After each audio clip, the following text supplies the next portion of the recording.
Hi hearts, it's Necro Nicki. 2020 has been a shadowy year. I've been doing a lot of shadow work.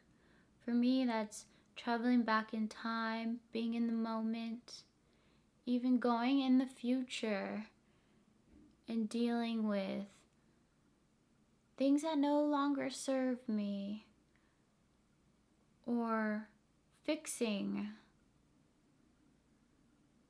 maybe even diverting negative and chaotic energy.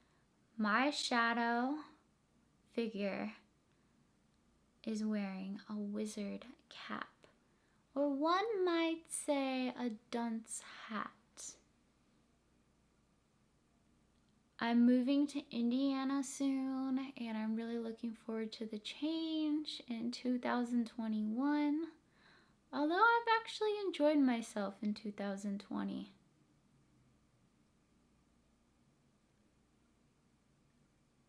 The shadow current is an interesting way of putting things.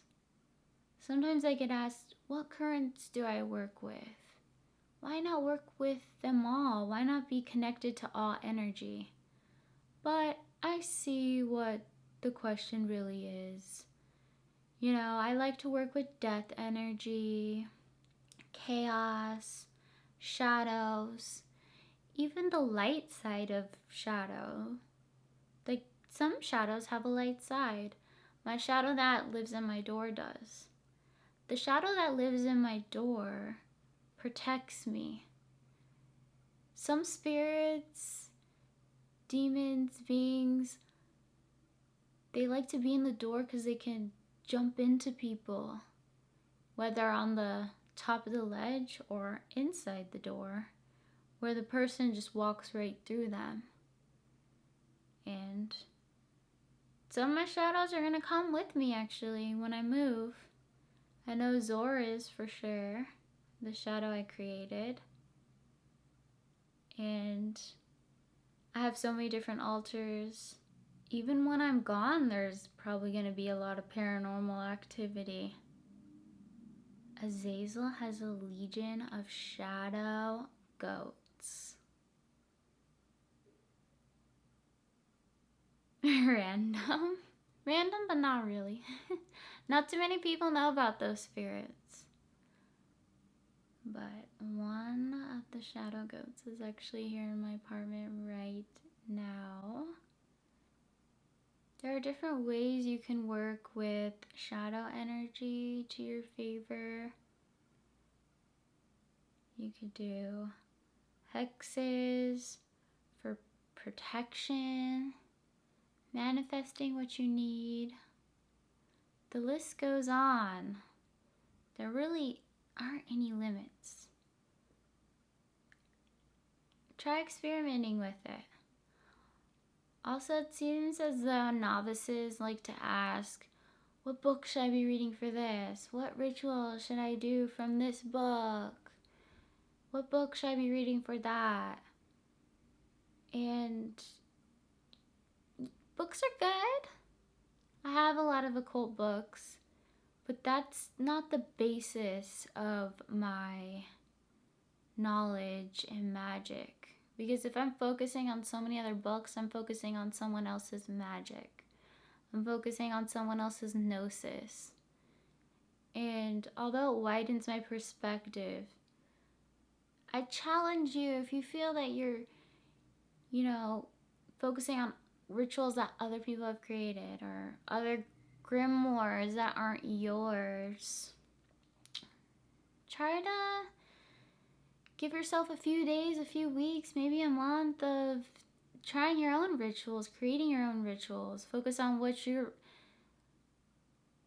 channeling and writing down your gnosis in your own personal grimoire.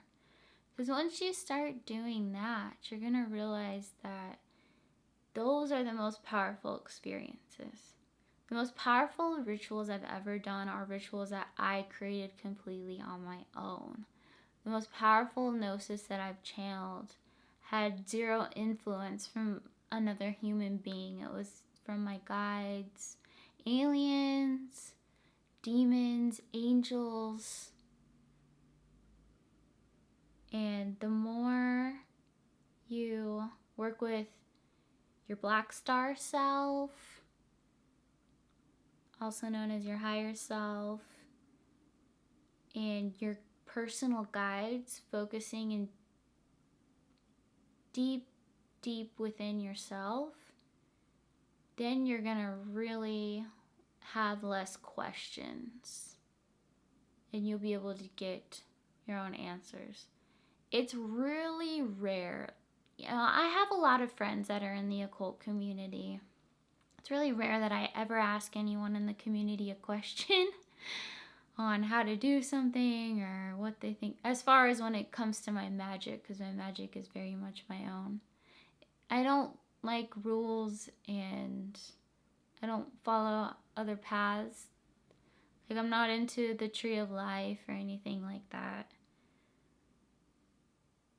The last time that I can remember asking someone a question about magic or what they thought, I don't even remember what the question was. That's just how many years ago it was. Well, it was only a few years ago, but that's how long ago it felt. And their answer was, well, why don't you ask your higher self? And it was just a sign that there are ways that I can get my own answers by either looking deep within or, you know, channeling from up above, even just from source energy. Sometimes I do that. Often I do divination with tarot cards. I actually did a reading for someone last night. And a lot of the times I do the 3-card readings. I haven't done one for myself in a few months. I need to.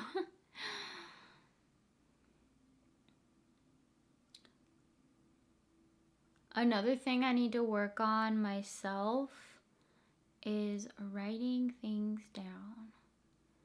Because there was a point where I would write so much down. I was literally filling up a huge grimoire once a week, and it just got really intense, because then when I would try and find information on, you know, an experience I had to look through so many different books and pages. And then but the more I think about my dreams, the more I think about them after, the more lucid they become, and the veil kind of blends through to where I wonder if I'm really dreaming or if this is a dream, because this reality can be just as random. When I do shadow work, I often like to be in the dark or have the light set up to where there's darkness and light, but I can see the shadows. Playing with different colors too. I love red lights. I also really like green light too. Yellow, orange.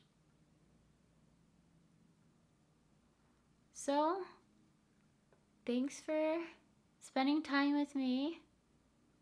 It would mean so much to me if you subscribed. Let me know a random, I don't want to say fact, but just tell me something random in the comments. Like the video, dislike it if you want.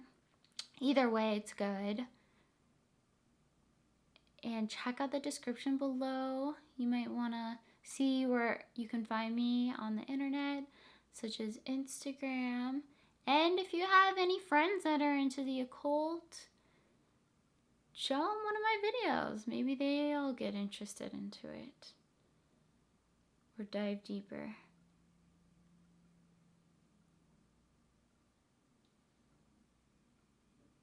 Later, darling.